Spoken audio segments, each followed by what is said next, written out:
नमस्कार, कार्यक्रम डिबेटमा स्वागत छ। सरकारले एमसीसी सम्झौता संसदबाट अनुमोदन गराउने तयारी गरिरहँदा सत्ता गठबन्धनभित्र भने एकमत छैन। कांग्रेस अनुमोदन गराउने पक्षमा छ भने अन्य दल यसप्रति सकारात्मक छैनन्। यही विवादले कतै गठबन्धन भत्किने र फेरि संसद नै शिकार हुने त होइन भन्नेसम्मका अड्कलबाजी चलिरहेका छन्। उता पुनर्स्थापित संसदले काम गर्न सकेको छैन। पुनर्स्थापनादेखि नै एमाले लगातार अवरोध गरिरहेको छ। एमाले अवरोध निरन्तर गरिरह्यो भने के हुन्छ? एमसीसी र सत्ता गठबन्धनको भविष्य के होला? यस विषयमा केन्द्रित रहेर आज छलफल गर्दैछौँ र हामीसँग अनुरोध छ नेकपा माओवादी केन्द्रका नेता देव गुरुङ। उहाँसँग माओवादीको आसन्न राष्ट्रिय सम्मेलनका सन्दर्भमा पनि केही जिज्ञासा राख्नेछौँ। गुरुङजी स्वागत छ। धन्यवाद। अब एमसीसी के हुन्छ, के हुने भयो? अब एमसीसी के हुन्छ भन्ने कुरा, अब एमसीसीको अन्तर्वस्तु, एमसीसीको सन्दर्भमा चाहिँ त्यसको मतलब सम्झौतामा रहेका अन्तर्वस्तुहरू नेपालको राष्ट्रिय हित अनुकूल हुन्छ कि हुँदैन, छ कि छैन भन्ने कुराहरूले एमसीसीको भविष्य निर्धारण हुने विषय हो भन्ने लाग्छ। अब अन्तर्वस्तुको हिसाबले हेर्दाखेरि यो राष्ट्रिय हित अनुकूल छैन भन्ने देखिन्छ। भन्दाखेरि यो आर्थिक ग्रान्ट भनेर बनियो, चाहिँ फाइनेन्सियल ग्रान्ट भनेर बनियो, तर पछिल्लो समयमा कसरी आयो भन्दाखेरि त्यो यो सैन्य योजनासँग जोडेर लिएर आयो। त्यसले गर्दाखेरि सैन्य योजनासँग जोडेर लिएर आएपछि यो सदनबाट अनुमोदन गर्नुपर्ने कुरा आयो। सुरुमा फाइनेन्सियल ग्रान्टको रूपमा मात्रै हुँदाखेरि सदनबाट अनुमोदन गर्नुपर्ने विषय थिएन र सदनबाट अनुमोदन गरेर कानुन बनाइने छैन भनेर चाहिँ सम्झौतामा उल्लेख गरेका थियो। तर अब यो चाहिँ जब आइपीएसको जन्म भइसकेपछि अमेरिकाले आफ्नो फरेन पोलिसीमा आइपीएसलाई नै सम्पूर्ण चाहिँ सेन्ट्रल पोइन्ट बनाइसकेपछि यो रिजनमा चाहिँ आर्थिक परियोजनाहरू सबै आइपीएसको पार्ट भनेर चाहिँ त्यो रूपले घोषणा गरेर आइरहेको अवस्था छ। तर नेपाल सरकारले सोधेको पत्रको जवाफ दिँदाखेरि अमेरिकाले त यो आइपीएस अन्तर्गत होइन भनेर जवाफ दिइसकेको छ। आइपीएस मतलब अमेरिकाको जवाफ भनेको तपाईँको एमसीसीले जवाफ पठाएको। एमसीसी भनेको त्यहाँको कम्पनी हो चाहिँ, होइन? त्यस कारणले गभर्मेन्टले आइपीएसको पार्ट भनेर घोषणा गरेको गभर्मेन्टले हो चाहिँ, एमसीसी कम्पनीले होइन चाहिँ, होइन? आइपीएसको पार्ट हो भनेर गभर्मेन्टको चाहिँ तपाईँको चाहिँ स्टेट डिपार्टले चाहिँ पहिलो कुरा फरेन डिपार्टको चाहिँ तपाईँको चाहिँ यो चाहिँ आइपीएस सम्बन्धी डिक्लेरेसन जो 2017 मतलब फेब्रुअरीमा भयो, त्यो डिक्लेरेसनमा के भनेर लेख्यो त भन्दाखेरि यो रिजनमा रहेका जति पनि आर्थिक परियोजनाहरू छन् ती सबै चाहिँ आइपीएसको पार्ट हुन्छ भनेर थ्योरिटिकली रूपले बोल्यो चाहिँ। त्यसपछि एमसीसी हो कि होइन भन्ने कुरा खुलेको थिएन चाहिँ। जब चाहिँ 2018को डिसेम्बरमा तत्कालीन परराष्ट्र मन्त्री अमेरिका भिजिट गर्यो र त्यो भिजिटको क्रममा 1-1.5 घन्टा 2 घन्टा उहाँहरूको बिचमा धेरै कुराकानीहरू, धेरै चरणका कुराकानीहरू भए आइपीएससँग जोडिएको, एमसीसँग जोडिएको विषयमा। त्यो कुराकानी पश्चात चाहिँ अमेरिकी परराष्ट्र मन्त्रीले चाहिँ भियतनाममा गएर एमसीसी चाहिँ आइपीएसको पार्ट हो भनेर बोल्यो। त्यसपछि नेपाल भिजिटमा आएको चाहिँ रक्षा सहायक मन्त्रीले पनि चाहिँ एमसीसी आइपीएसको पार्ट भनेर बोल्यो, होइन? अमेरिकन एम्बेसीको एउटा चाहिँ अधिकारीले पनि त्यही ढङ्गले चाहिँ आइपीएसको पार्ट भनेर बोल्यो र त्यसको साथै चाहिँ तपाईँको रिटेन रूपले पनि तपाईँको पछिल्लो समयमा अमेरिकन रक्षा विभागका डकुमेन्टहरूले चाहिँ त्यो एमसीसी चाहिँ आइपीएसको पार्ट भनेर डिक्लेरेसन गरेर आयो उनीहरूले। त्यस कारणले अमेरिकाको गभर्मेन्टको रक्षा डिपार्टले र फरेन पोलिसी निर्धारण गर्ने फरेन मिनिस्ट्रीले त्यो रूपले डिक्लेयर गरिसकेको कुराको बारेमा उसैले सरकारले खण्डन नगरिकन चाहिँ तपाईँ एमसीसी कम्पनीले खण्डन गरेर त हुँदैन चाहिँ, होइन? एमसीसी कम्पनीले गरेर त मिल्दैन। त्यसो भएको हुनाले चाहिँ यो चाहिँ आइपीएसको पार्टको रूपमा आइसकेपछि अब बल्ल चाहिँ तपाईँ के त भन्दाखेरि यो त पार्लिमेन्टबाट एग्रिमेन्ट रेक्टिफाई गर्नु पर्यो भन्ने कन्सेप्टबाट आयो। अब पार्लिमेन्टबाट रेक्टिफाई गर्नलाई त पहिले सम्झौतामा के छ भन्दाखेरि यो पार्लिमेन्टबाट रेक्टिफाई गरिने छैन भनेर सम्झौतामा लेखा छ। अब पार्लिमेन्टबाट रेक्टिफाई गराउनलाई अब के गर्ने त भन्दाखेरि त्यो बेलामा सायद मौखिक रूपले कुराकानीहरू भए, कुराकानीहरू पश्चात चाहिँ कानुन मन्त्रालयले एउटा चाहिँ संविधान यो सन्धि ऐन 2047को एउटा दफामा टेकेर चाहिँ के भनेर लिएर आयो त भन्दाखेरि यो अन्तर्राष्ट्रिय कानुन हो, त्यस कारणले अन्तर्राष्ट्रिय कानुन भएको हुनाले पार्लिमेन्टबाट रेक्टिफाई गर्न जरुरी छ भन्ने एउटा त्यो लजिक गर्यो। दोस्रो के लजिक गर्यो त भन्दाखेरि चाहिँ यसको चाहिँ कन्टेन्टमा के लेखा, सम्झौतामा के लेखा छ भन्दाखेरि यो सम्झौतासँग बाझिएका राष्ट्रिय कानुनहरू चाहिँ, होइन? यो सम्झौतासँग बाझिएको राष्ट्रिय कानुन भनेको संविधान पनि हो, ऐनहरू पनि हो चाहिँ यो बाज्यको हदसम्मका चाहिँ के अरे राष्ट्रिय कानुनहरू निष्क्रिय हुनेछ भनेर लेख्यो। अब यो निष्क्रिय हुनका लागि त सदनबाट अनुमोदन नगरिकन त संविधान पनि निष्क्रिय हुँदैन, ऐनहरू पनि निष्क्रिय हुँदैन। गभर्मेन्टले मात्रै एग्रिमेन्ट गरेको कुराको आधारमा त संविधान त निष्क्रिय हुँदैन। संविधान निष्क्रिय गराउनलाई त सदनबाट अनुमोदन गर्नुपर्छ र मात्र बल्ल संविधान निष्क्रिय गर्न सकिन्छ भन्ने प्रकारको तर्कको आधारमा चाहिँ पार्लिमेन्टमा लिएर आयो। पार्लिमेन्टमा लिएर आइसकेपछि यो त वैधानिक हैसियत त पुग्दैन त, यो त चाहिँ संवैधानिक हैसियत त पुग्दैन चाहिँ। किन त भन्दाखेरि पार्लिमेन्टबाट रेटिफाई गर्नका लागि एउटा रिटेन रूपले चाहिँ एग्रिमेन्टमा उल्लेख भएको हुनुपर्छ, त्यो छैन। दोस्रो कुरा चाहिँ त्यो अन्तर्राष्ट्रिय कानुन हुनुपर्छ हैन, गभर्मेन्टले ल्याउनलाई चाहिँ अन्तर्राष्ट्रिय कानुन चाहिँ हो कि होइन त भन्दाखेरि अन्तर्राष्ट्रिय कानुन हुनका लागि भियना अभिसन्धिमा चाहिँ तपाईँको मतलब एग्रिमेन्ट गरिएको दफा 5 मा के छ भन्दाखेरि चाहिँ विभिन्न पक्षहरू विभिन्न राष्ट्रहरूको बिचमा अन्तर्राष्ट्रिय संस्था निर्माण गर्नका लागि चाहिँ सम्झौता गरिएको छ भने त्यसलाई चाहिँ इन्टरनेसनल लको रूपमा मान्यता प्राप्त हुन्छ। यदि त्यो खालको छैन भने त्यसलाई इन्टरनेसनल लको रूपमा मान्यता दिएको छैन। अब अमेरिकाको एउटा चाहिँ तपाईँको वाणिज्य कम्पनीसँग गरेको चाहिँ करार सम्झौता कसरी इन्टरनेसनल ल हुन्छ चाहिँ, त्यस कारणले गर्दा इन्टरनेसनल ल हुनका लागि त विश्वले चाहिँ त्यही रूपले रिकगनाइज गर्नु पर्यो। तर संसदबाट अनुमोदन गराउने कुरामा त नेपालकै कुरा रह्यो त, यहाँनिर त नेपाल पक्षले नै त्यो गरेको हुनाले त गल्ती त यताको भयो। अनुमोदन गराउने कुरा चाहिँ अमेरिकाको के दोष भयो? तत्कालीन ओली सरकारको बेलामा कानुन मन्त्रालय र तत्कालीन अर्थ मन्त्रालयले चाहिँ सदनबाट रेक्टिफाई गराउनुपर्छ भनेर लिएर आएको चाहिँ हैन। अमेरिकासँग एग्रिमेन्ट गर्ने क्रममा चाहिँ सदनबाट रेक्टिफाई गराउनुपर्छ भनेर ल्याएको त होइन चाहिँ, पछिल्लो समयमा ओली सरकारले लिएर आएको कुरा हो यो चाहिँ। त्यस कारणले गर्दाखेरि यो संवैधानिक रूपले कानुनी रूपले यो चाहिँ तपाईँको इन्टरनेसनल ल त होइन, यो चाहिँ त इन्टरनेसनल ल नभएको कमजोरी त नेपाल सरकारकै देखियो हो निश्चित रूपले। अनि यसमा अब अमेरिकालाई फेरि किन दोष दिनु पर्यो र? हो नेपाल होइन, यो चाहिँ तपाईँको एउटा पक्षलाई अर्को पक्षलाई भन्दा पनि नेपालको तर्फबाट जसले एग्रिमेन्ट गर्यो हैन, जसले एग्रिमेन्टमा इन्भल्भ भइरहेको छ उहाँहरूको सीमा र उहाँहरूको कमजोरी हो चाहिँ हैन। अब आर्थिक परियोजना चाहिँ सम्झौता गर्दाखेरि आर्थिक परियोजनाको रूपमा सम्झौता गरेको छ, अहिले ल्याउँदाखेरि चाहिँ पार्लिमेन्टबाट रेक्टिफाई गर्ने भनेर भन्छ। विगत कालमा आर्थिक परियोजनाहरू त थुप्रै प्रकारका सम्झौताहरू भएका चाहिँ छन्। आर्थिक परियोजना सम्बन्धी सम्झौताहरू तपाईँको स्वयं अमेरिकाको चाहिँ युएसएडसँग सम्झौता भएको छ, ब्रिटेनको चाहिँ के अरे डिएफआइडीसँग सम्झौता भएको छ, जर्मनको चाहिँ जेटीजेडसँग सम्झौता भएको छ, स्विजरल्यान्डको एसटीसीसँग सम्झौता भएको छ, जापानको जाइकासँग सम्झौता भएको छ, वर्ल्ड ब्याङ्कसँग सम्झौता भएको छ, एडिबीसँग सम्झौता भएको छ र थुप्रै दात्री निकायहरूसँग सम्झौता भएको छ। सम्झौता हुँदाखेरि आर्थिक विषयहरूको सन्दर्भमा जुन मोडेलमा सम्झौता भएको छ त्यो मोडेलको सम्झौताभन्दा फरक ढङ्गले आयो यो चाहिँ हैन। फरक ढङ्गले के आयो त भन्दाखेरि एउटा चाहिँ के गर्यो त भन्दा सार्वभौम अधिकारलाई कुण्ठित गर्ने ढङ्गले आयो चाहिँ, नेपालको सार्वभौम अधिकारलाई कुण्ठित गर्ने ढङ्गले आयो। त्यसका प्रावधानहरू चाहिँ तपाईँको चाहिँ 20 वटा चाहिँ कन्डिसनहरू शर्तहरू चाहिँ राखेका चाहिँ छन्, त्यो पुरा गर्नुपर्ने 20-22 वटा शर्तहरू राखेका छन्, त्यो पुरा गर्नुपर्ने खालको थुप्रै शर्तहरू राखेका छन्। नेपालको सिस्टम नै पोलिटिकल सिस्टम नै उनीहरूले भनेअनुसार हुनुपर्ने भन्ने ढङ्गले पनि राखेका छन्। ठिक छ, यी प्रावधानहरू छन्, थुप्रै प्रावधानहरू छन्। ती सबै प्रावधानहरू अमेरिकाले यसमा परिमार्जन गर्ने कुनै गुन्जाइस छ त? अब छैन नि त। अब यो सवालमा चाहिँ यदि यो चाहिँ तपाईँको इक्वल प्रकारको ट्रिटी हो भने, इक्वल समान प्रकारको सम्झौता हो भने तपाईँको के अरे एउटा पक्षले के अरे यो नेपालले भनेर संशोधन गर्नुपर्छ भन्ने हो चाहिँ। किन त भन्दाखेरि अमेरिकाले अहिलेसम्म भनेको सन्दर्भमा 14 वटासम्म चाहिँ संशोधन गरेका छ हैन। यहाँसम्म कि तपाईँको 2019 को सेप्टेम्बरमा समेत पनि कार्यान्वयन सम्बन्धी सम्झौता गरेका छ र सम्झौता गरेका छ। उसले चाहेको बेलामा जतिसुकै खेर पनि सम्झौता गरिरहन सक्ने, हामीले चाहेको पटकमा एक पटक पनि सम्झौता हुन नसक्ने, यो त इक्वालिटीको मान्यता भएन।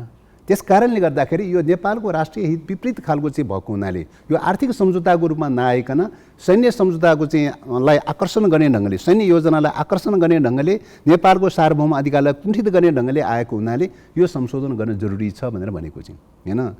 त्यसैले यो संशोधन गर्न एमसीसी के हुन्छ? अमेरिकाले संशोधन गरेन भने उहाँहरू तयारी भइरहेको छैन। त्यसो भएको हुनाले चाहिँ हामी फेरि पनि आग्रह के हो त भन्दाखेरि चाहिँ आर्थिक परियोजना लिने सवालमा, लिने दिने सवालमा कुनै विवादको विषय होइन। डेभलपमेन्ट सम्बन्धी इस्युहरूको बारेमा सहयोग लिने दिने कुराको बारेमा कुनै विमतिको विवादको विषय नै होइन हैन नेपालले थुप्रै लिइरहेको छ कुनै विवादको विषय होइन यहाँ त आर्थिक परियोजनाको नाममा सैन्य योजना घुसेको कारणले गर्दाखेरि न सैन्य योजनाबाट नेपाललाई मुक्त गराउनु पर्यो अब यो तपाईले कार्यदल बनाएको बनाइ हुनुहुन्छ कि यो कार्यदलले के गर्छ अब तपाईका कुरा त प्रश्न छ नि यो त त्यही हो चाहिँ तपाईहरुको पक्षबाट प्रश्न छ कांग्रेसले जे हो यसैमा पास गर्नुपर्छ भनेको छ अनुमोदन गर्नुपर्छ सरकारको पालामा पनि यो इस्यु उठ्यो उठेपछि पार्टीले तपाईले नेकपाको कार्यदल नै गठन भएको जल्लाजीको नेतृत्वमा कार्यदल बनायो कार्यदलले के भन्यो भन्दाखेरि यो आइपीएस सँग जोडिएको पार्ट देखिन्छ यसबाट मुक्त गराउनु पर्यो दोस्रो कुरा यसमा थुप्रै कन्डिसनहरू चाहिँ तपाईको आसमान खालका शर्तहरू छन् ती शर्तहरू सबै करेक्सन गर्नु सबै कुरा बाहिर आएका ती सबै करेक्सन गरिसकेपछि अनि बल्ल सहमति राष्ट्रिय दलहरूको बीचमा सहमति जुटेर मात्रै यो अगाडि बढ्न सक्छ भनेर 15 बुँदे सिफारिस गरेको अहिलेको गठबन्धनको कार्यदलले गर्ने के हो अब त्यही 15 बुँदे चाहिँ त्यो बेलामा चाहिँ तपाईको पार्टीले ओनरशिप लिएर लगभग सर्वसहमति रूपले त्यसलाई चाहिँ ओनरशिप लिएको अवस्था हो अब अहिले त अब हामी मात्रै त छैनौँ त चाहिँ त्यो बेलाको नेकपाको भित्रका घटक मात्रै त छैनौँ त हैन अहिले त नेपाली कांग्रेस पनि छ नेपाली कांग्रेसको त त्यो कार्यदलसँग त सरकार छैन उहाँहरूलाई त चाहिँ उहाँहरूको ओनरशिप त छैन त त्यसकारणले अहिले फेरि पनि के क्वेसन उठ्यो त भन्दाखेरि यो विषयमा डिबेट उठेपछि फेरि पनि कार्यदल बनाएर अध्ययन गरौँ रिपोर्ट लिएर आउँ सुझावहरू लिएर आउँ त्यो सुझावमाथि छलफल गरेर एउटा चाहिँ निष्कर्षमा पुगौँ भनेर चाहिँ फेरि कार्यदल बनेको चाहिँ छ कार्यदलले अध्ययन गर्ला सुझावहरू लिएर आउला कार्यदललाई अध्ययन गर्नुपर्ने केही बाँकी विषयवस्तुहरू छन् र सबै कुरा बाहिर आएको छ खास असन्तुष्ट तपाईहरु हो तपाईहरुको कुरा सबै बाहिर आएका छन् यसमा चाहिँ के हो त भन्दाखेरि विगत कालका डकुमेन्टहरुको साथै पछिल्लो समयमा डेभलप भएका डकुमेन्टहरु समेत सबै नयाँ परिवेशको सन्दर्भमा जुन ढंगले आइरहेको छ ती सबै सन्दर्भमा इभन नेपाली कांग्रेसको प्रतिनिधि समेत इन्भल्भ भएर चाहिँ छलफल गरेर ल्याएर आउनु पर्यो नि हैन हिजो त उहाँहरु त हुनुहुन्थेन चाहिँ हैन हिजो त उहाँहरु त हुनुहुन्थेन जसले हस्ताक्षर गर्नुभएको थियो उहाँले कार्यदलको सदस्य हुनुहुन्छ नेकपाको मात्रै थियो त्यो बेलाको सन्दर्भमा त चाहिँ हैन अब अहिले त कांग्रेस समेतको चाहिँ सन्दर्भ छ त्यस कारणले गर्दाखेरि कांग्रेस समेत इन्भल्भ भएर छलफल गरेर एउटा अध्ययन कार्यदल बनाएर एउटा छलफल गरेर एउटा सुझाव र रिपोर्ट लिएर आयो भने त्यसैको बेसमा टिकेर के गर्ने भन्ने कुरा फाइनलाइज गर्नलाई सजिलो होला भनेर चाहिँ यो प्रक्रियाबाट यानी माओवादी केन्द्रलाई के आरोप लागेको छ भने माओवादीले सभामुखलाई प्रयोग गरेर एमसीसी रोक्न खोज्दैछ भनिदैछ हो अब यो होइन यो चाहिँ तपाईको कसैलाई प्रयोग गर्ने विषय होइन हेर्ने कुरा मैले सुरुमै भनेको थिएँ यसको कन्टेन्टले बताउने कुरा हो यसको प्रोसिड्युरले बताउने कुरा हो हैन अब सभामुखले हेर्ने भन्ने कुरा के हो त भन्दाखेरि चाहिँ एउटा लेगल ग्राउन्ड छ कि छैन भनेर हेर्ने कुरा हो कानुनी धरातल छ कि छैन भनेर हेर्ने कुरा हो किनभने विधि डेमोक्रेसीमा त विधिको शासनलाई फलो गर्नुपर्छ विधिको शासनलाई फलो गर्नलाई या त संविधानमा टेकिएको हुनु पर्यो संविधानमा टेक्नका लागि चाहिँ तपाईको मैले अघि भने शान्ति प्रक्रियासँग के अरे शान्ति र मैत्रीसँग जोडिएको हुनु पर्यो कि त चाहिँ प्राकृतिक स्रोतको बाँडफाँड हुनु पर्यो कि त सिमानाको विवाद सम्बन्धी सम्झौता हुनु पर्यो कि त चाहिँ सैन्य सम्झौता हुनु पर्यो यी चारवटा कुरा संविधानको मान्यता अनुसार आउने हो यी चारवटा क्राइटेरियाभित्र पर्दैन भनेर भनेको छ अब अर्को चाहिँ इन्टरनेसनल ल भनेर भनेको छ इन्टरनेसनल लको चाहिँ क्राइटेरियाबाट चाहिँ हो भनेदेखि त इन्टरनेसनल लले रिकगनाइज गरेको मान्यता हुनु पर्यो त्यो त छैन चाहिँ एउटा कम्पनीसँग गरेको सम्झौता करार सम्झौता कसरी इन्टरनेसनल ल हुन्छ कसैले पनि नमानेको कुरा हामीले कसरी मान्न सक्छ तर तपाईले यो भनिराख्दाखेरि माओवादी केन्द्रका अध्यक्ष पुष्पकमल दाहाल प्रचण्डजीले चाहिँ फतिमा सुनारसँग एमसीसी अनुमोदन गर्छौं भनेर त्यो प्रतिबद्धता जाहेर गर्नुभएको छ भन्छन् भित्र अब त्यो कुराहरूको बारेमा बाहिर अभिव्यक्ति हुने क्रममा कसरी आए के आए त्यो एउटा पाटो भयो हैन दुई पक्षको संवादको सन्दर्भमा नेताहरूको बीचको संवादको सन्दर्भमा के ल्याङ्ग्वेज प्रयोग भयो कसो भयो भन्ने कुरा सबै त चाहिँ हुबाहु रूपमा आएको विषय त होइन त चाहिँ हैन जोसँगै कुराकानी गरे तापनि उहाँले त एउटा कन्डिसन त राख्नु भएको छ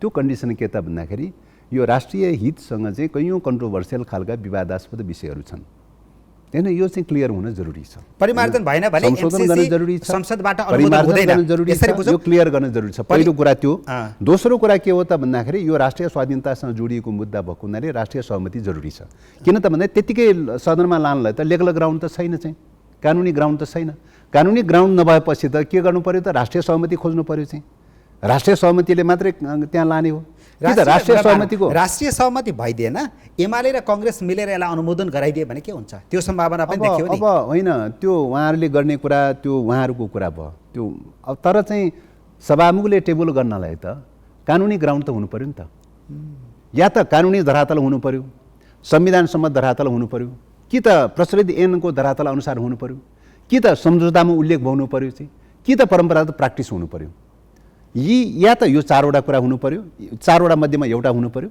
कि त यो चारवटासँग कुनै पनि कुरा मिल्दैन भने चाहिँ राष्ट्रिय सहमति हुनु पर्यो त्यो ग्राउन्ड बाहेक त अरू ढङ्गले चाहिँ पार्लियामेन्टमा जे पायो त्यही टेबल गर्न मिल्छ ए हैन। अहिलेकै अवस्थामा कांग्रेस र एमाले मिलेर त्यसलाई अनुमोदन गराउन खोज्यो भने पनि होइन। टेबल हुँदैन। त्यो त कसरी टेबल हुन्छ त? संविधान सम्मत हुनु पर्यो नि त, संविधान सम्मत हुनु पर्यो, अन्तर्राष्ट्रिय कानुन सम्मत हुनु पर्यो, कि त प्र्याक्टिस हुनु पर्यो, कि त सम्झौतामा उल्लेख भएको हुनु पर्यो, कि त राष्ट्रिय सहमति हुनु पर्यो चाहिँ। त्यो त्यसलाई 5वटा कन्डिसन मध्ये त कुनै पनि कन्डिसन अहिलेसम्म त पुरा भएको छैन। यो बिना कन्डिसन, यो 5वटा कन्डिसन बिना चाहिँ त्यतिकै चाहिँ के अरे संविधानभन्दा विपरीत ढङ्गले चाहिँ परम्परागत मूल्य मान्यताभन्दा विपरीत ढङ्गले राष्ट्रिय सहमतिभन्दा विपरीत ढङ्गले चाहिँ कुनै विषय टेबल गर्न मिल्छ? यसलाई सभामुखले रोकिदिनुपर्छ होइन। यो अवस्थामा के चाहिँ। गर्नुहुन्छ भने कुरा कानुनी रूपले चाहिँ निर्णय गर्ने कुरा उहाँले गर्ने कुरा हो, अथोरिटी उहाँको कुरा हो। किन त भन्दाखेरि सभामुख भनेको त चाहिँ तपाईँको पार्टीभन्दा माथि उठेर संविधान सम्मत ढङ्गले चाहिँ हेर्ने कुरा हो, संविधानलाई फलो गर्ने कुरा हो, संविधानलाई कार्यान्वयन गर्ने कुरा हो हैन। त संविधानलाई कार्यान्वयन गर्ने, संविधान अनुसार मिल्यो कि मिलेन भन्ने कुरा त आउने प्रस्तावहरूको बारेमा त हेर्नु पर्यो नि त चाहिँ हैन। जे प्रस्ताव आयो त्यही टेबल त हुँदैन त, अहिलेसम्म रेकर्ड त छैन त चाहिँ। अब कुनै पनि माओवादी प्रस्ताव आउनलाई संविधानको धारामा टेकेर आउँछ, प्रचलित ऐनको धारामा टेकेर आउँछ, दफामा टेकेर आउँछ, कि त त्यो ऐनमा पनि छैन, प्रचलित कानुन पनि छैन, अथवा संविधान पनि छैन भने प्र्याक्टिसमा टेकेर आउँछ। फल्ना टाइममा चाहिँ यो रूपले अनुमोदन गरेको हुनाले प्र्याक्टिसमा टेकेर आउँछ। अहिलेसम्मको प्र्याक्टिस हेर्ने हो भने त फाइनेन्सियल एग्रिमेन्टहरू एउटा पनि सदनबाट चाहिँ तपाईँको रेटिफाई भएको चाहिँ छैन चाहिँ, प्र्याक्टिसै छैन चाहिँ। अनि प्र्याक्टिसभन्दा विपरीत ढङ्गले गर्न पाउँछ त सभामुखलाई, मनोमानी ढङ्गले गर्न पाउँछ? अनि यो संसदबाट अनुमोदन हुँदैमा संविधानभन्दा माथि हुन्छ, संविधानलाई नै काट्छ भन्ने कुराको बुझाइ पनि गलत होइन? होइन, त्यो त त्यही त हो त चाहिँ। संसदले अनुमोदन गरिसकेपछि संसदले संविधान बनाउने हो, संसदले ऐन बनाउने हो चाहिँ हैन। संसदले चाहिँ तपाईँको बनाएको चाहिँ संसदलाई के अरे संविधानसँग बाजिएको हदसम्मको निष्क्रिय हुन्छ भनेर संसदले निर्णय गरिसकेपछि त्यो विधिको शासनको हिसाबले त स्वतः निष्क्रिय हुन्छ त हैन। त्यो त ऐन कानुनहरूको कुरामा होइन हो, मतलब ऐन कानुनले त त्यही त व्याख्या गर्छ त। सदनले गरेको निर्णय चाहिँ, सदनले गरेको निर्णय नै के हुन्छ त भन्दाखेरि एक प्रकारले चाहिँ त तपाईँको चाहिँ विधिसम्मत प्रकारको निर्णय हो चाहिँ हैन। त्यसो भएको हुनाले चाहिँ अब चाहिँ तपाईँको के उल्लेख गरेछ त त्यो सम्झौतामा के छ त भन्दाखेरि चाहिँ एमसिए एकाउन्ट भन्ने एउटा संरचना बनाउने भनेर भनेको छ। त्यो संविधानभन्दा माथि कसरी हुन्छ? एक मिनट सुन्नुहोस् है, म चाहिँ त्यो सम्झौताको केही दफाहरूको बारेमा व्याख्या गर्छु। एमसिए एकाउन्ट बनाउने भनेर भनेको छ। प्रसारण लाइन बनाउनका लागि, सडक विस्तार गर्नलाई एमसिए एकाउन्ट बनाउने भनेर भनेको छ। एमसिए एकाउन्ट चाहिँ के त भन्दाखेरि कुन कानुन अनुसार चल्ने त भन्दाखेरि एमसिसी कानुन अनुसार, अमेरिकाको एमसिसी कानुन अनुसार चल्ने भनेर भनेको छ। नेपालमा चाहिँ नेपालको धरतीमा चाहिँ तपाईँको चाहिँ पूर्वाधार निर्माण गर्ने, अनि त्यो निर्माण गर्ने संरचना चाहिँ तपाईँ कुन कानुन अनुसार चल्ने त? एमसिसी कानुन अनुसार चल्ने। नेपालको संविधान अनुसार पनि चल्दैन, नेपालको कानुन अनुसार पनि चल्दैन। पहिलो कुरा त्यो। दोस्रो कुरा, त्यसको लागि चाहिँ तपाईँको चाहिँ कर्मचारी नियुक्तिको कुरा होस्, या चाहिँ ठेक्का टेन्डर आह्वानको कुरा होस्, या चाहिँ अरू इक्विपमेन्ट्सहरू सप्लाई गर्नुपर्ने कुरा होस्, या कर्मचारीहरू चाहिँ नियुक्ति गर्नलाई विदेशबाट ल्याउनु पर्ने कुरा होस्, या त्यही इस्युलाई लिएर कुनै मुलुकसँग एग्रिमेन्ट गर्नुपर्ने भयो भने त्यही एमसिए एकाउन्टले एग्रिमेन्ट गर्छ हैन। अब त्यो प्रोजेक्टको बारेमा नेपाल सरकारले अनुगमन गर्न चाह्यो, निरीक्षण गर्न चाह्यो, केही गर्न चाह्यो भने के गर्नुपर्छ त? एमसिए एकाउन्टसँग अनुमति लिनुपर्छ। एमसिए एकाउन्टले एमसिसी कम्पनीसँग अनुमति लिन्छ, अनुमति लिएर मात्रै नेपाल सरकारले त्यहाँ भिजिट गर्न पाउँछ, अनुगमन गर्न पाउँछ। हिजो सम्झौता गर्दाखेरि के हेर्न पस्या हो, त्यही कारणले गर्दाखेरि त्यो हिजो सम्झौता गर्दाखेरि पनि सार्वभौम अधिकारलाई खण्डित गर्ने गरिकन जुन सम्झौता गर्यो त्यो त्रुटि भयो भनेर भन्न खोजिरहेछौँ। मान्छेले सम्झौता गर्ने क्रममा त त्रुटि त हुन्छ नि। त्यो जब त्रुटि चाहिँ सतहमा आइसकेपछि त त्रुटि भयो, कमजोरी भयो भनेपछि त त्यो त करेक्सन गर्ने प्रक्रियामा जानु पर्यो नि। मान्छेले निरपेक्ष रूपले करेक्सन त्रुटि नै गर्दैन भनेर भन्न त मिल्दैन त, गर्न सक्छ नि। एग्रिमेन्ट गर्ने क्रममा स्टेट एउटा राज्यको क्रेडिबिलिटीको कुरा हो, क्रेडिबिलिटीको कुरा अब सबै कुराको अब त्यहाँ अर्को प्रावधान के छ त भन्दाखेरि त्यो प्रोजेक्टमा को कर्मचारी लिएर आए विदेशबाट नेपाली सरकारले चेक गर्न पाउँदैन। त्यो प्रोजेक्टको लागि के इक्विपमेन्ट्सहरू लिएर आए नेपाल सरकारले चेक गर्न पाउँदैन। र त्यहाँ काम गर्ने कर्मचारीले चाहिँ विदेशी कर्मचारीले कुनै चाहिँ अपराधिक खालका चाहिँ घटना घट्यो, नेपालको कानुन आकर्षित हुँदैन, मुद्दा लगाउन पनि पाउँदैन, कारबाही गर्न पनि पाउँदैन, केही पनि गर्न होला। पाउँदैन। नेपालले चित्त बुझेन भने एक महिना अगाडि सूचना गरेर अथवा जानकारी दिएर त्यहाँबाट ब्याक हुन पनि त सक्छ नेपाल। हो सक्छ, के समस्या छ र त्यो चाहिँ त्यसको लागि हो। त्यसको लागि चाहिँ तपाईँको के त भन्दा अहिले हामीले भनिरहेको विषय के हो त भन्दाखेरि यस्तो यस्तो प्रावधानहरू छ, यो संशोधन गर्नु पर्यो भनेर भनिरहेको छ। तर मेरो प्रश्न के हो भने नेपाल राज्य नेपाल संशोधन गर्न किन तयारी हुँदैन? कुरा भएन यहाँ। संशोधन गर्न किन तयारी हुँदैन? के सोच्छ अब? पहिला चाहिँ जथाभावी रूपमा पनि सम्झौता गर्ने, हेर्दै नहेरिकन सम्झौता गर्ने, बुझ्दै नबुझिकन सम्झौता गर्ने, अहिले चाहिँ हलो अड्काउँदाखेरि यो ग्लोबलाइजेसनको युगमा हेर्नुहोस् त अमेरिका जस्तो ठुलो एउटा दात्री निकाय, ठुलो पावरफुल कन्ट्री, त्यही हो भने हाम्रो आग्रह, हाम्रो कुरा पनि के हो त, हाम्रो प्रश्न पनि के हो त भन्दाखेरि चाहिँ ल त्यो बेलामा एग्रिमेन्ट गर्ने क्रममा नेपाल सरकारले अथवा नेपाल सरकारका प्रतिनिधिहरूले मिस्टेक गरेको रहेछ अरे, होइन? अहिले आएर चाहिँ तपाईँ आइपिएससँग किन जोड्यो त अमेरिकाले? त्यो बेलासँग आइपिएसमा जोडेको त थिएन त। त्यो बेलामा त विशुद्ध आर्थिक ग्रान्ट भनेर भनेको थियो। हो, आर्थिक ग्रान्टको चाहिँ बारेमा एग्रिमेन्ट गर्ने क्रममा हामीले मिस्टेक गरेका रहेछौँ। तर अहिले चाहिँ तपाईँको चाहिँ एमसिसी के अरे आइपिएससँग जोडेको जोड्नुपर्ने जरुरी किन? डकुमेन्टेड नै हो त, जोडिएको कुरा होइन। आइपिएस मैले अघि नै भने नि, आइपिएसको डिक्लेरेसन गरिसकेपछि त्यो डिक्लेरेसनमा के लेखा छ भन्दाखेरि इन्डो पेसिफिक क्षेत्रका आर्थिक परियोजनाहरू लगायतका सबै परियोजनाहरू चाहिँ तपाईँको के हुन्छ त, के आइपिएसको अङ्ग हुन्छ भनेर घोषणा गरेको छ। र त्यो घोषणा गरेको छ एमसिसी चाहिँ हुन्छ भनेर कुरा घोषणा गरिसकेका थिएन। कहिले घोषणा गर्यो त एमसिसी समेत हो भनेर कहिले घोषणा गर्यो त भन्दाखेरि 2018 को लास्टमा चाहिँ तपाईँको नेपालको परराष्ट्र मन्त्री अमेरिका भिजिट पश्चात चाहिँ एमसिसी पनि आइपिएसको पार्ट हो भनेर सार्वजनिक घोषणा चाहिँ गर्यो। त्यसो भए त अमेरिकाबाट कुनै पनि आर्थिक सहायता लिन सक्ने अवस्था रहेन। होइन, आइपिएसको पार्ट रहँदासम्म नेपालको संविधानसँग कन्ट्रोभर्सियल हुन्छ। किन त आइपिएस भनेको के भनेको छ त भन्दाखेरि चाहिँ खालि यो आर्थिक र चाहिँ राजनीतिक सम्झौता मात्रै होइन, यो चाहिँ के अरे प्रोजेक्ट मात्रै होइन, यो चाहिँ तपाईँको सैन्य रणनीति हो भनेर भनेको छ। सुरक्षाको मामलालाई लिएको छ, सुरक्षा रणनीति हो भनेर भनेको छ। सुरक्षा रणनीतिको रूपमा चाहिँ लिनका लागि त स्ट्राटेजिक पार्टनरसिप भनेर भनेको छ। स्ट्राटेजिक पार्टनरसिप भनेर भनेको के हो त भन्दा सैन्य रणनीति हो। त्यो चाहिँ त पहिले चाहिँ संयुक्त राष्ट्रसँग नजन्मिएको बेलामा चाहिँ के भन्थे भन्दाखेरि चाहिँ पहिलो विश्वयुद्ध, दोस्रो विश्वयुद्धको बेलामा सैन्य गठबन्धन गर्थे, अन्तर्राष्ट्रिय रूपमा क्षेत्रीय गठबन्धन गर्थे। पछि संयुक्त राष्ट्रसँग जन्मिसकेपछि सैन्य गठबन्धन गर्न पाइँदैन भनेर भनिसकेपछि सैन्य गठबन्धनलाई रिप्लेस गर्ने क्रममा विकल्प चाहिँ के शब्दावली प्रयोग गर्यो भन्दाखेरि स्ट्राटेजिक पार्टनरसिप भनेर प्रयोग गर्यो। र त्यसकारण स्ट्राटेजिक पार्टनरसिपको रूपमा प्रयोग गरेपछि हिन्द प्रशान्त महासागरीय क्षेत्रमा चाहिँ यो स्ट्राटेजिक पार्टनरसिपको रूपमा चाइनाको सीमावर्ती क्षेत्रमा रहेका मुलुकहरूसँग चाहिँ 12-15वटा मुलुकहरूसँग चाहिँ स्ट्राटेजिक पार्टनरसिपको रूपमा लैजाने पोलिसी अपनायो। र त्यसको घोषणापत्रमा के लेख्यो भन्दाखेरि चाहिँ चाइना अवसरवादी हो, रुस चाहिँ के अरे उत्तर कोरिया दुष्ट हो, रुस चाहिँ फटा हो, यस्तै यस्तै खालका शब्दावलीहरू प्रयोग गरेर चाहिँ त्यसका विरुद्धमा चाहिँ तपाईँको परिलक्षित गर्दै सुरक्षाको घेराबन्दीको रूपमा एमसिसीका नाममा तपाईहरुको सत्ता गठबन्धन टुट्दैछ। अब यो सैन्य रणनीतिको रूपमा आइसकेपछि नेपालको संविधानले के भन्छ त? नेपाल त पञ्चशीलको सिद्धान्त अंगीकार गर्छ, असंलग्न आन्दोलनको सिद्धान्त अंगीकार गर्छ। कुनै पनि चाहिँ अन्तर्राष्ट्रिय मुद्दाहरूको सन्दर्भमा सैन्य गठबन्धन र युद्धको वेबाट होइन, हतियारको प्रतिस्पर्धाबाट होइन, शान्तिपूर्ण वार्ताको वेबाट हल गर्नुपर्छ भनेर भन्छ। आइपिएस त तपाईँको चाहिँ नेपालको संविधानभन्दा विपरीत खालको छ, नेपालको परराष्ट्र नीतिभन्दा विपरीत खालको सैन्य गठबन्धन। त्यस कारणले गर्दाखेरि यो सैन्य गठबन्धनसँग जोडिएको विषयको बारेमा नेपालको जवाफ आयो। अब मेरो प्रश्न पहिलो कुरा तपाईहरुको सत्ता अब दोस्रो कुरा यहाँले चाहिँ जो चाहिँ अब गठबन्धनको कुरा के हुन्छ भन्ने कुरा जहाँसम्म सोध्नु भएको छ। एमालेको संकेत छ प्रधानमन्त्री देउवाजीलाई, तपाईँ गठबन्धनलाई लतारेर नहिड्नुस्, यता आउनुहुन्छ भने चाहिँ हामी अनुमोदन गराउन सक्छौँ भन्ने सिग्नल आयो। अब यो पहिलो कुरा त के हो त भन्दाखेरि चाहिँ डेमोक्रेसीमा मतभेदहरू भइरहन्छ, चाहे एमसिसीको इस्युमा हो चाहे अरू कुनै इस्युमा किन नहोस्, डेमोक्रेसीमा मतभेद हुन्छ। मतभेद हुने कुरालाई हामी अन्यथा मान्दैनौँ, होइन? गभर्मेन्टबाट प्रोसिड्युरको रूपमा अगाडि बढाउने कुरा जहाँसम्म छ यो जोइन्ट गभर्मेन्ट हो। जोइन्ट गभर्मेन्ट भनेको जोइन्ट गभर्मेन्टभित्र जे कमन कुरा चाहिँ निस्कन्छ, साझा जे कुरा निस्कन्छ त्यही साझा कुरा प्रक्रिया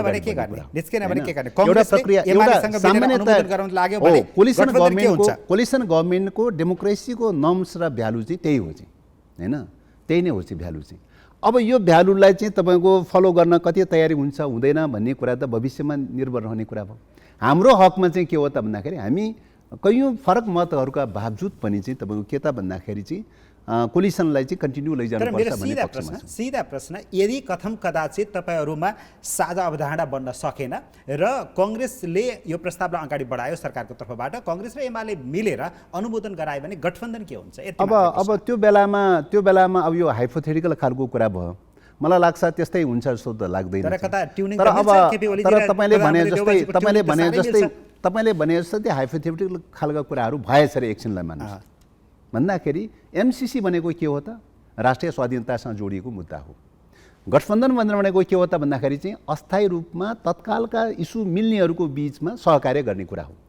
राजनीतिक रूपले इस्यु मिल्नेहरूको बिचमा सहकार्य गर्ने कुरा र स्ट्राटेजिकली रूपले चाहिँ मुलुकको स्वाधीनताको रक्षा गर्ने प्रश्न भनेको आकाश र धरतीको फरकको विषय हो, एउटै विषय होइन यो चाहिँ।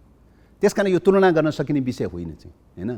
अब हिजो ओलीको सरकार भएको बेलामा अब पार्टीको अध्यक्ष हुनुहुन्थ्यो, प्रधानमन्त्री हुनुहुन्थ्यो, एमसिसीको इस्युमा डिबेट भएकै हो चाहिँ। त्यो एमसिसीको इस्युमा डिबेट हुँदाखेरिको अवस्थामा त के भयो त भन्दा पार्टी नै पनि विभाजन हुने स्थिति पैदा भयो त्यो बेलामा। भनेपछि गठबन्धन पनि टुट्छ भनेर खोज्दै हुनुहुन्छ, होइन। त्यस्तो भयो भने? त्यो त आइडियोलोजीको चाहिँ क्वेसनमा, स्वाधीनताको प्रश्नमा क्वेसन उठ्यो भनेदेखि त पार्टी त विभाजन हुन्छ भनेदेखि त गठबन्धन त त्यो त धेरै राजनीतिक विषय हो नि, तत्कालको राजनीतिक विषय हो नि।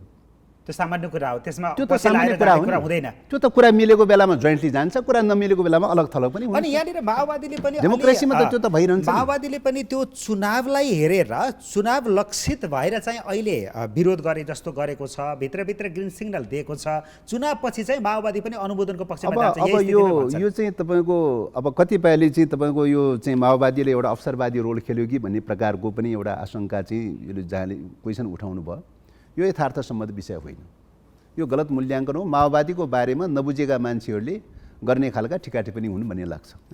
हामी सिद्धान्तको आधारमा, विचारको आधारमा, आदर्श र मूल्य मान्यताको आधारमा निर्माण भएको पार्टी हो, विचारधाराको आधारमा निर्माण भएको पार्टी हो। राष्ट्र, जनता, स्वाधीनता सर्वोपरि मान्यता हो। त्यो मान्यताबाट विचलित हुने पार्टी होइन चाहिँ। निर्वाचनमा कति भोट आउँछ, कति सिट आउँछ र आउँदैन भन्ने खालको तत्कालको क्यालकुलेसन गरेर चाहिँ सिद्धान्तलाई सम्झौता गर्न मिल्दैन, सिद्धान्तलाई बन्धक राख्न मिल्दैन, आदर्शलाई बन्धक राख्न मिल्दैन, मुलुकको राष्ट्रिय स्वाधीनतालाई बन्धक राख्न मिल्दैन चाहिँ। अब एकछिन संसदतिर जाउँ। संसद त चल्न सकिरहेको छैन, निरन्तर एमाले अवरोध जारी राखेको छ। यो के गर्न खोजेको, के हुन खोज्दैछ? अथवा सत्तारूढ गठबन्धन तपाईँहरूले एमालेलाई कन्भिन्स गर्नुपर्ने होइन संसद चलाउन? किन रुचि नदेखाएको? तपाईँहरूलाई पनि माया छैन संसदको? हाम्रो पक्षबाट, सरकारको पक्षबाट पहल नभएको होइन, प्रयास नभएको होइन। लगातार रूपले प्रधानमन्त्रीज्यूले पनि पटक बैठक डाकिरहनु भएको छ, सभामुखज्यूले पनि पटक बैठक डाकिरहनु भएको छ। उहाँले सर्वदलीय बैठकहरू बाइकट गरिरहनु भएको छ। सभामुखले बैठक डाक्नुभयो, पटक कार्यदलका बैठक डाक्नुभयो। लगातार अहिलेसम्म चाहिँ कार्य व्यवस्था परामर्श समितिको बैठक उहाँले बहिष्कार गरिरहनु भएको छ, अस्वीकार गरिरहनु भएको छ। त्यस कारणले सरकारको तर्फबाट या सभामुखज्यूको तर्फबाट पहल नै भएन भन्ने कुरा होइन, होइन। सहमति हुनका लागि दुईटै पक्षको चाहिँ सहमति हुनुपर्छ। दुईटै पक्षले मिटिङ पोइन्ट खोजेर चाहिँ एउटा चाहिँ दुईटै पक्षको सहमति हुनुपर्छ। अब अर्को पक्षको सन्दर्भमा, दुईटा पक्षको सन्दर्भमा भन्नुपर्दाखेरि चाहिँ सरकार चाहिँ कुन पक्षमा छ त भन्दाखेरि अहिलेको संविधान मूल्य मान्यताको पक्षमा छ। संविधानभन्दा बाहिर चाहिँ सहमति खोजेको छैन, होइन। संविधानको विधि र प्रक्रियाको सीमाभित्र, दायराभित्र बसेर चल्न खोजेको छ। अब एमालेको नेतृत्व, खास गरी ओलीजीको नेतृत्वको चाहिँ सोच, विचार, चिन्तनको सबै कोणबाट एकै ठाउँमा जोडेर हेर्दाखेरि विगत कालमा चाहिँ पावर सेपरेसनको थ्योरीलाई चाहिँ उहाँले कुण्ठित गर्दै गर्दै लगेर संवैधानिक अङ्गहरू कब्जा गर्ने खालका कुराहरू गर्नुभयो, पटक पटक संसद भङ्ग गर्नुभयो, न्यायालयलाई पनि त्यही ढङ्गले चाहिँ पावर सेपरेसनको थ्योरीभन्दा विपरीत ढङ्गले चाहिँ परिचालन गर्न खोज्नुभयो। अब त्यस्तै गरिकन चाहिँ तपाईँको संघीयताको मुद्दामा पनि एक मिनट सुन्नुहोस् है। अब संघीयतालाई चाहिँ तपाईँ कुण्ठित गर्ने ढङ्गले चल्न खोज्नुभयो, धर्मनिरपेक्ष इस्युलाई कुण्ठित गर्ने ढङ्गले चल्न खोज्नुभयो। यी सबै कुरा जोड्दै जोड्दै जाँदाखेरि चाहिँ र दुवै पटक संसद भङ्ग र अहिले पनि सदन पुनर्स्थापना भएको टाइमदेखि अहिलेसम्म लगातार चाहिँ संसद अवरुद्ध गरिरहनु भएको छ। अवरुद्ध गरेको इस्यु चाहिँ के त भन्दाखेरि संसदले हल गर्न नसक्ने प्रकारको इस्यु चाहिँ तपाईँको के अरे अदालतको चाहिँ कोर्टको विषय चाहिँ जसरी उठाइरहनु भएको छ, यी सबैलाई एकै ठाउँमा जोडेर हेर्दाखेरि उहाँहरू यो संविधानबाट ब्याक हुनुभयो, होइन। यो संविधानबाट ब्याक हुनुभयो। संविधानबाट ब्याक भएकै कारणले गर्दाखेरि यो संविधानको दायराभित्र सोलुसन निस्कन सक्ने सम्भावना त देखिरहेको छैन। उहाँहरूको यही सोच रहिरहँदासम्म त यो सम्भावना देखिँदैन। किन त भन्दाखेरि सर्वोच्च अदालतमा रहेको मुद्दाको बारेमा तपाईँ अदालतले, सदनले निर्णय गर्न मिल्छ? सदनले त छलफल पनि गर्न पाउँदैन, निर्णय गर्ने कुरा त परिरहेको चाहिँ छलफल पनि गर्न पाउँदैन। त्योभन्दा पहिला सभामुखजीले गल्ती गर्नुभयो, पूर्वाग्रही हुनुभयो, प्रचण्डजीले जे भन्नुभयो, सभामुखजीले गल्ती गर्नुभएको रहेछ रे। त्यो त पुनरावलोकन गर्ने चाहिँ यो संविधान अनुसार त पुनरावलोकन गर्ने थलो त अदालत हो नि त, होइन। अदालतले चाहिँ पुनरावलोकन गर्नु पर्यो नि। ओलीजीलाई निर्णय गर्नु अदालतसँग पर्यो। विश्वास लागेन नि त। परमादेश हो, दिँदाखेरि अदालतप्रति नै न्यायाधीशहरू अविश्वास सबै मिलेर हो, अब अदालतप्रति नै अविश्वास पनि हुने। विपरीत तरिकाले देउबालाई प्रधानमन्त्री बनाइदिए भन्नुहुन्छ ओलीजी। होइन। अर्कोतिर एकैछिन हो, म रोक्छु ल। ठिक। प्रचण्डजीले फेरि के भन्नुहुन्छ भने न्यायाधीशहरूलाई तपाईँहरूले लगाएको गुण तिर्नु छ हामीले पनि, तपाईँले राम्रै सहयोग गर्नुभएको होइन, भन्नुहुन्छ। नेताहरूले कुन ठ्याक्क मिल्छ कि त्यहाँनिर ठाउँमा कुरा? कहाँ के बोल्नुभयो, कुन प्रसङ्ग र सन्दर्भमा के बोल्नुभयो भन्ने प्रश्न भन्दा पनि चाहिँ हामीले त सिस्टमको आधारमा हेर्ने कुरा हो। सिस्टमको आधारमा हेर्दाखेरि सिस्टमै के हो त- नेताजीहरूले होइन, चलाइदिनुहुन्छ? होइन, सुन्नुहोस्, सिस्टमको आधारमा हेर्दाखेरि अहिलेको संविधानलाई फलो गर्ने हो भने न्यायालयले बेठिकै निर्णय गरेको रहेछ भने पनि न्यायालयलाई फलो गर्नुको विकल्प छैन। न्यायालयको विधि प्रणालीलाई फलो गर्नुको त विकल्प छैन। त्यो त फलो गर्नु, त्यो त सिस्टमले गभर्न गर्ने कुरा भयो नि। सिस्टमलाई त फलो गर्नु पर्यो नि। कन्टेन्टमा चित्त नबुझ्न सक्छ। डेमोक्रेसीमा कन्टेन्टमा सबै चित्त बुझ्नुपर्छ भने अनिवार्य विषय हो र, होइन? न्यायालयले नै गरेको फैसला पनि त अदालतमा चाहिँ- विचाराधीन मुद्दाको विषयलाई लिएर संसदमा हो, जे अवरोध हो, गर्नु भएको छ हो, उहाँले गलत हो, गरिरहनु भएको छ। हो, त्यो त संवैधानिक संविधान- तहले पनि त्यो त्यो त गर्न मिल्दैन संविधानले थियो। त त्यो बाटो त दिँदैन त चाहिँ। संविधानले त्यो त मान्दैन ल त। ठिक छ, अब भइरह्यो। संविधानले अब त वर्जित संसद गर्छ त। अवरोध जारी त्यसकारणले रहिरह्यो। एमालेले खोलेर गर्दाखेरि संसद सुचारू हुन दिएन भने के हुन्छ? त्यसकारणले गर्दाखेरि अब संविधानबाट चाहिँ उहाँहरू चाहिँ जब ब्याक हुनुभयो तब संविधानले व्यवस्था गरेको दायराभन्दा बाहिर चाहिँ उहाँ सोल्युसन खोज्न कोसिस गर्नुहुन्छ। बाहिर त सोल्युसन हुन सक्दैन त। संविधानको दायराभित्रै खोज्नुपर्छ। संविधानमा साइन गर्नुभएको छ उहाँले, संविधानप्रति शपथ ग्रहण गर्नुभएको छ उहाँहरूले चाहिँ, होइन? ठिक छ, संविधानप्रति यहाँनिर शपथ दुईटा ग्रहण कुरा आयो गर्ने, कि तपाईँहरूले संविधानले कारबाही शपथ ग्रहण गर्ने, संविधानले दिएको मार्गचित्र अनुसार जान तयारी नहुने त्यसमा कुरा त क्लियर आउँदैन। भयो। यो संविधानबाटै डेमोक्रेसीमा ब्याक भयो, एमाले यो भन्दा भन्नुभयो, सिस्टममा त्योभन्दा गम्भीर आरोप त यो के होला र? सिस्टममा त तपाईँको चाहिँ संविधानप्रति चित्त नै बुझ्दैन भने पनि त तर चाहिँ- सभामुखले पनि त यो गल्ती गरेको सिस्टम- देखियो। तपाईँहरूले गरेको कारबाही चाहिँ तुरुन्त सदर होइन, गरिदिने, ल, एमालेले संविधान गरेको कारबाही सभामुखप्रति चाहिँ चित्त सदर बुझेन, नगरिदिने भए पनि त सभामुखप्रति चित्त बुझेन, सभामुखप्रति चित्त बुझेन। सभामुखलाई चाहिँ कुन ढङ्गले चाहिँ तपाईँको चाहिँ संविधानको दायराबाट कसरी कारबाही गर्ने भन्ने कुरा पनि संवैधानिक बाटो छ त। 2/3 मेजोरिटीले तपाईँको सभामुखलाई चाहिँ अभियोग लगाउन सक्नुहुन्छ, अब संसद कारबाही गर्न अवरोध सक्नुहुन्छ। जारी रह्यो भने के हुन्छ? होइन? अब के हुन्छ? कारबाही गर्न खोल्नै सक्नुहुन्छ। दिँदैन, संसद खोल्नै दिँदैन। संविधानले एमाले। बाटो देखाएको छ नि, कुनै पनि कुराको सोलुसनको बारेमा संविधानले बाटो देखाएको छ नि। त्यही बाटो पक्रन तयार नभएपछि कसरी सोलुसन निस्कन्छ? अब अवरोध जारी रह्यो भने के होला त? त्यही त, संसदै अब चल्न यो दिएन। यो संविधान ड्राफ्ट गर्दाखेरि, यो संविधान निर्माण गर्दाखेरि विभिन्न दलहरूको बिचको इन्ट्रेक्सनको बिचबाट सम्झौताको रूपमा चाहिँ यो आएको भए तापनि सारा त के हो त भन्दाखेरि माओवादी पार्टी, नेपाली काङ्ग्रेस र एमाले मूलत चाहिँ तिनवटा पक्षको बिचको एग्रिमेन्टबाट आएको सम्झौता हो। अब यो सम्झौताको एग्रिमेन्टको रूपमा आएको जो दस्तावेज हो, सम्झौताको चाहिँ एउटा पक्षधर चाहिँ तपाईँको पक्ष चाहिँ त्यहाँबाट ब्याक भयो भने यो सिस्टम के हुन्छ भन्ने क्वेसन उठ्ने भएको चाहिँ छ। त्यस कारणले अहिले सिस्टमको प्रश्न क्वेसन उठेको चाहिँ छ। किन यो सिस्टमलाई रन गर्नलाई त जो तिनवटा पक्षको बिचमा जुन खालको अन्डरस्ट्यान्डिङ बनेको थियो, एग्रिमेन्ट भएको थियो, होइन? चित्त नबुझ्ला, होइन? सम्झौताको दस्तावेज भएको हुनाले आफ्ना आफ्ना अडानहरू होला, त्यो कन्टेन्टमा अडान होला, भनेको त्यो डेमोक्रेसीमा अडान राख्न पाउँछ। सम्झौताको दस्तावेज संविधान हो, त्यहाँ तीन पक्षको सहमति भएको थियो। त्यो सहमतिबाट एमाले ब्याक हुन खोज्दैछ यसरी। निश्चित संसद रूपले अवरोध गरेर अहिलेको यो घटनाक्रमहरू सिस्टमलाई नै फेलर गराउन हो हो खोज्दैछ। निश्चित रूपले अहिलेका घटनाक्रमहरू हेर्दाखेरि त त्यतैतर्फ उन्मुख छ त। अनि के चाहेको छ त एमालेले त्यसो भए? त्यसकारण यो दिशातर्फ जो उन्मुख भइरहेको छ, यसले के माग गर्छ त भन्दाखेरि पार्लिमेन्टलाई जसरी भए पनि डिफर्म गराउन खोज्नुहुन्छ उहाँहरू, पार्लिमेन्टलाई जसरी पनि डिजल्भ गराउन खोज्नुहुन्छ। पार्लिमेन्ट डिजल्भ हुने बित्तिकै के हुन्छ त भन्दाखेरि चाहिँ चुनाव हुन्छ। 5 वर्षको टाइमको जो इलेक्सन गर्ने भनेर संविधानले जो परिकल्पना गरेको छ त्यो इलेक्सन त हुँदैन चाहिँ। बेटाइममा गरेको इलेक्सन, संविधानले नचिनेको इलेक्सन हुन्छ, तपाईँले कल्पना गर्न सक्नुहुन्छ? इलेक्सन हुँदैन। इलेक्सन नभएपछि के हुन्छ त? संवैधानिक सङ्कट पैदा हुन्छ। संवैधानिक सङ्कट पैदा भएपछि के हुन्छ त भन्दाखेरि एक प्रकारको चाहिँ तपाईँको सङ्कटकाल लागू हुन्छ, एक प्रकारको सैन्य शासन लागू हुनसक्छ, राष्ट्रपति शासन लागू हुनसक्छ। दिशा त त्यतातर्फ जान्छ नि। अनि राष्ट्रपति शासन लागू हुने या सैन्य शासन सङ्कटकाल लागू हुने भइसकेपछि के हुन्छ त? सङ्कटकाल व्यवस्थापनको नाममा चाहिँ विदेशी शक्ति केन्द्रहरू आकर्षित हुन्छ। तर चुनाव संयुक्त राष्ट्रको एउटा प्रावधान चाहिँ सङ्कट व्यवस्थापनको लागि चाहिँ के अरे अनुमति पठाउने खालको प्रावधान आकर्षित हुन्छ त्यहाँ चाहिँ। चुनाव गर्ने बेला त आइसक्यो त। 6 महिना अगाडि चुनाव गर्दा के बिग्रिन्छ हो, र त्यहाँनिर? चुनाव गर्ने भनेको किन कतिखेर शङ्का हो? यो अहिलेको राष्ट्रिय अन्तर्राष्ट्रिय परिवेशमा तपाईँको सिस्टमलाई नर्मल कोर्समा लान सक्यो भने बल्ल चाहिँ देशको स्वाधीनताको रक्षा हुन सक्छ। सिस्टमलाई नर्मल कोर्समा लान सकेन भने राष्ट्रिय स्वाधीनताको रक्षा हुँदैन।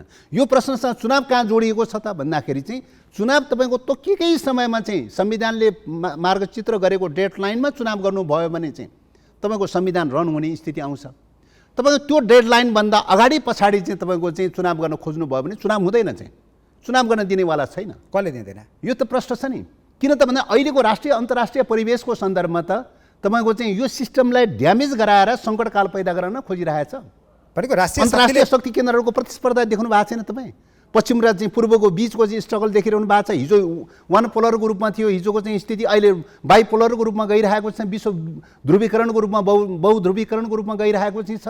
शक्ति राष्ट्रहरूको बिचमा टकरावको अवस्था छ। पहिले व्यापारको रूपमा थियो, शीत युद्धको रूपमा टकराव पैदा हुँदै हुँदै गएर क्षेत्रीय झडपहरू पैदा हुँदै गइरहेको छ। अन्तर्राष्ट्रिय शक्तिहरूले खेल्दिनेछन्, हो, त्यो रूपले शक्ति राष्ट्र छैनन् उनीहरूले। त्यस प्रकारको शक्ति राष्ट्रहरूको टकराव परिरहेको बेलामा साना मुलुकहरूको सन्दर्भमा त्यसमा पनि नेपाल चाहिँ तपाईँ सीमावर्ती क्षेत्रमा रहेका एउटा भूपृष्ठीय मुलुकको रूपमा रहेको चाहिँ एउटा मुलुकको सन्दर्भमा चाहिँ तपाईँको सैन्य ग्राउन्ड बनाउने चाहिँ युद्धको चाहिँ प्रक्रियाबाट गइसकेपछि त सैन्य ग्राउन्ड बनाउनेमा प्रयोग गर्न थाल्छ।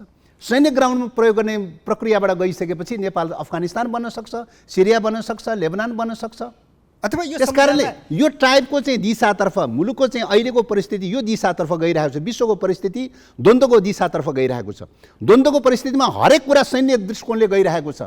चाहे तपाईँ पश्चिमाहरूको कुरा गर्नु, चाहे दक्षिणको कुरा गर्नु, सबैले नेपालको सन्दर्भमा सैन्य दृष्टिकोणले हेरिरहेको छ। तपाईँ सुरक्षा अधिकारीहरू कसैले पनि नेपालको यो अहिलेको संविधानलाई रुचि राखिरहेका छैनन्, मन पराइरहेका छैनन्। त्यसकारण यहाँ खेलिरहेका छन्। कस्तो बन्छ कस्तो बन्दैन, नेपालको सिस्टम के हुन्छ के हुँदैन, विदेशीलाई कुनै चासोको विषय छैन। एउटै मात्रै चासोको विषय छ, कसरी आफ्नो सैन्य ग्राउन्ड बनाउने चाहिँ, कसरी आफ्नो सैन्य स्पेस बनाउने चाहिँ एक सूत्रीय रूपमा त्यो छ। एक सूत्रीय रूपमा त्यो छ। त्यो गर्नलाई अस्थिरता चाहियो। अस्थिरता निम्त्याउनलाई के गर्नु पर्यो? सिस्टम ड्यामेज गराउनु पर्यो। अस्थिरता निम्त्याउनलाई पार्लियामेन्ट डिजल्भ गर्नु पर्यो। अस्थिरता निम्त्याउनलाई चाहिँ तपाईँको कोर्टलाई डिफङ गराउनु पर्यो। चाहिँ अस्थिरता निम्त्याउनलाई चाहिँ राज्यका अङ्गहरूलाई डिफङ गराउँदै लैजानु। गोटी को बनिरहेको छ नेपालमा? हो, त्यसकारणले यो को बनिरहेको छ भन्ने कुरा विश्लेषण गर्ने कुरा हो। कसले कुन खालको भूमिका खेलिरहेको छ त्यसको आधारमा विश्लेषण गर्ने कुरा हो। तर विचारको हिसाबले लाइनको हिसाबले हेर्ने हो भने जसले यो सिस्टममाथि अट्याक गरिरहेको छ त्यसले प्रकारान्तरूपले राष्ट्रियतामाथि अट्याक गरिरहेको हुन्छ। होइन, एमालेको सोच विचार चिन्तनको हिसाबले चाहिँ त्यति मतलब कति मूल्याङ्कन गरेको छ छैन थाहा छैन। तर उहाँहरूको गतिविधिले कता लगिरहेको छ त भने राष्ट्र गम्भीर सङ्कटमा लगिरहेको छ। नेपाललाई अफगानिस्तान बनाउने दिशातर्फ लगिरहेको छ। उहाँहरूको चाहिँ जान वा अनजान हिजो त संविधानलाई पालना गर्छु भनेर जानुभयो हो नि, यो सिस्टमलाई स्थिरता र स्थायित्व साथ लागू गर्नुपर्छ भनेर जानुभयो चाहिँ त्यो रूपले सहकार्य गरेको, त्यो रूपले पार्टी एकीकरण गरेको चाहिँ। तर पार्टीको घोषणापत्र चाहे पछिल्लो समयमा पार्टीले गरेका नीति निर्देशनहरूलाई चाहिँ फलो गरेर त्यो दिशामा जानुको सट्टामा त सिस्टम ड्यामेज गराउने वेबाट जान थाल्नु। अनि सिस्टमको यति चिन्ता गर्ने र परिवर्तनका सम्भाग अथवा परिवर्तनको दाबी गर्ने तपाईँहरू धेरै हदसम्म तपाईँहरूको त्यो त्यति बेलाको सशस्त्र सङ्घर्षका उपलब्धिहरू पनि हुन्, यिनीहरूको अहिलेका परिवर्तित एजेन्डाहरू भन्नुहुन्छ। तपाईँहरू खुम्चेर सानो बन्नुभयो, जनप्रति सानो हुँदै जानुभयो किन? होइन, अब यो सङ्ख्याको हिसाबले को कहाँ पुग्यो पुगेन के भयो कसो भयो भन्ने कुराले विचारधाराको मापन हुन्छ र? तर संसदमा त प्रतिनिधित्व जनाउनु पर्ला। होइन, सङ्ख्याको हिसाबले कहिले कम होला, कहिले बेसी होला, कहिले के होला चाहिँ चुनाव छिटो हुँदा पनि तपाईहरुलाई झन् गाह्रो छ भन्छ। त्यसले विचारधारा निर्धारण गर्ने विषय हो र? त्यो अर्को कुरा। त्यसले सिद्धान्त निर्धारण गर्ने विषय हो र? संख्याले सिद्धान्त निर्धारण गर्ने विषय हो। चुनावमा चाहिँ यसपालि माओवादी केन्द्रलाई त्यसकारणले गर्दाखेरि तपाईँ चाहिँ के चाहिँ बुझ्नुहोस् भन्दाखेरि विचारधाराको हिसाबले हेर्ने हो भने नेपाल जुन ट्र्याकमा अहिले आइरहेको चाहिँ छ, संविधानको गणतन्त्रको मुद्दा भनौँ, संघीयता, धर्मनिरपेक्ष, मौलिक हक र अधिकारहरूको प्रश्नदेखि लिएर समानुपाती समावेशीका विषयहरूदेखि लिएर जे जस्ता हिस्टोरिकल खालका परिवर्तनका मुद्दाहरू आएका चाहिँ छन्, यो परिवर्तनको मुद्दाको पछाडिको चाहिँ कुनै फोर्स छ भने त्यो माओवादी हो। तर त्यही फोर्स चुनावमा अबको चुनावमा सबैभन्दा कमजोर हुँदैछ हो। कहिले कमजोर हुन्छ, कहिले बलियो हुन्छ। बलियो हुँदैमा सही भयो भनेर दावा पनि छैन, कमजोर हुँदैमा बेठिक भयो भने दावा पनि छैन। तर अबको चुनाव चाहिँ गाह्रै छ माओवादीलाई। होइन, गाह्रो हुन सक्ला, साह्रो हुन सक्ला, तर प्रश्न के हो त भने विचारधाराको आधारमा हेर्ने कुरा हो, लाइनको आधारमा हेर्ने कुरा हो। तपाईँको विचारलाई ओझेल पारेर तपाईँको सङ्ख्या टाउको गन्ती गरेर सङ्ख्यामा गएर चाहिँ सबै कुरा निर्धारण हुन्छ। सङ्ख्याको कुरा गर्ने मतलब हिजो पञ्चहरू त 100% थियो त, सम्पूर्ण नेपाली पञ्च भनेर भन्थे त। किन फ्लप खायो पञ्चायती व्यवस्था? किन फ्लप खायो दरबारी सिस्टम चाहिँ, राजतन्त्र चाहिँ? तपाईहरु पनि सबैभन्दा ठुलो दल हुनुहुन्थ्यो, त्यसकारणले हामीले भनिरहेको ठुलो पार्टी भएर सही भयो भन्ने कुनै दावा पनि होइन। माधव नेपालजीसँग साइज डाउन भयो भनेर गलत भयो भन्ने कुरा पनि होइन। हेर्ने कुरा विचारधाराको आधारमा कुरा हो। हेर्ने कुरा विचारधाराको आधारमा विचारलाई न्यूनीकरण गर्न पाउनुहुन्न तपाईँ चाहिँ, सिद्धान्तलाई न्यूनीकरण गर्न पाउनुहुन्न।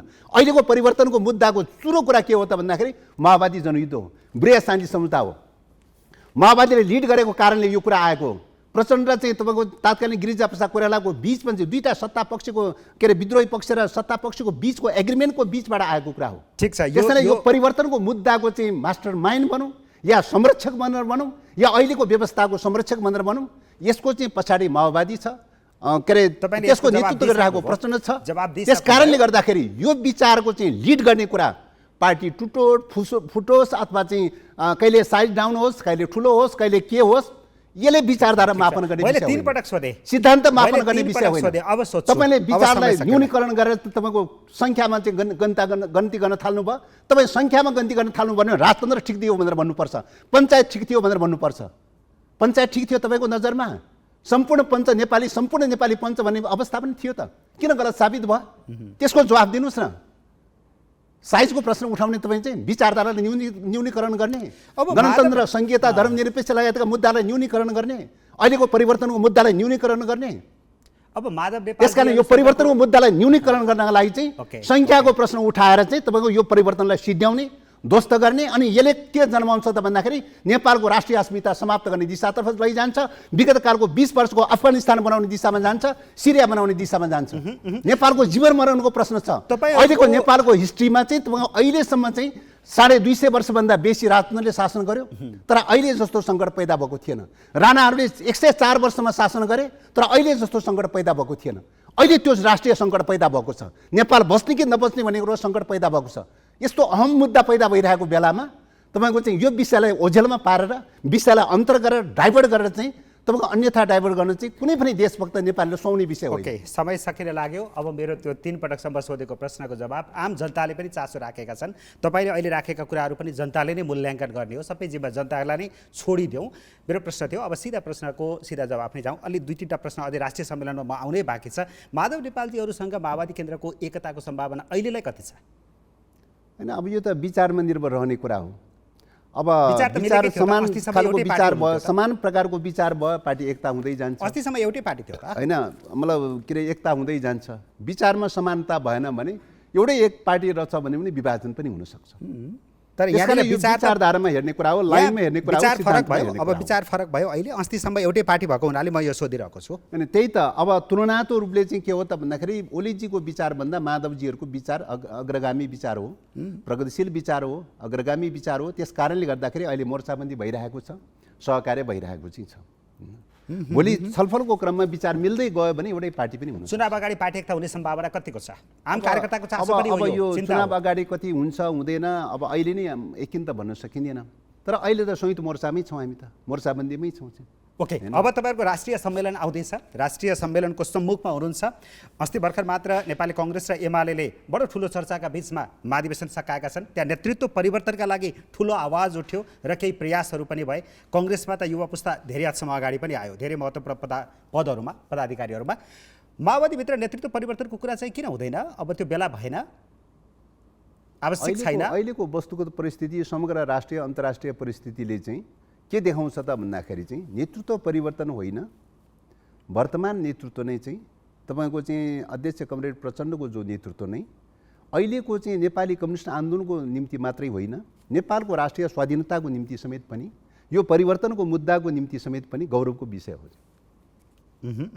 यो परिवर्तनको मुद्दा जनयुद्धभन्दा अगाडिदेखि, जनयुद्ध हुँदै 10 वर्षको जनयुद्ध हुँदै, शान्ति सम्झौता हुँदै, शान्ति प्रक्रिया हुँदै यो संविधान निर्माण गरेर जो नयाँ परिवर्तन गर्ने प्रक्रिया छ, यो प्रक्रियाको समग्र प्रक्रियाको चाहिँ राष्ट्रको अगुवा गर्ने पात्र भनेको, नेतृत्व भनेको गिरिजाप्रसाद कोइराला र चाहिँ प्रचण्ड हो।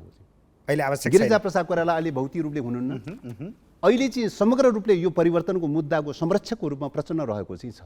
त्यस्तो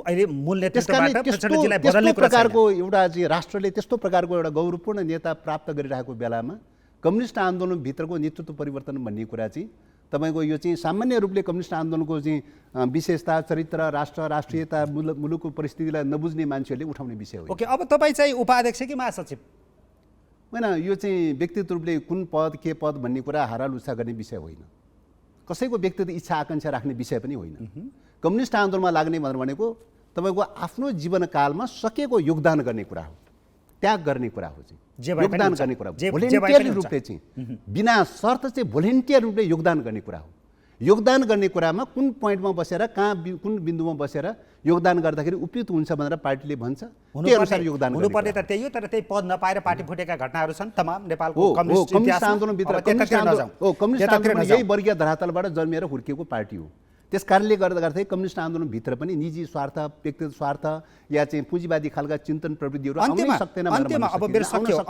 आउने भएको हुनाले दुई लाइन सङ्घर्ष, अन्तर सङ्घर्ष, के अरे दोही पखाली गर्ने खालका प्रक्रियाहरू कम्युनिस्ट आन्दोलनभित्र शुद्धिकरणका प्रक्रियाहरू चलाइरहनु पर्छ। अन्त्यमा चाहिँ विप्लवलाई पार्टीमा ल्याएर महासचिव बनाएर नेकपा माओवादी केन्द्र अगाडि बढाउने पनि तयारी छ, केही नेताहरू लाग्नु भएको छ भनेर पनि सुनिन्छ, त्यस्तो हो? होइन, यो त विचार मिले खण्डमा पार्टी एकीकरण हुन्छ, विचार नमिले खण्डमा पार्टी एकीकरण हुँदैन।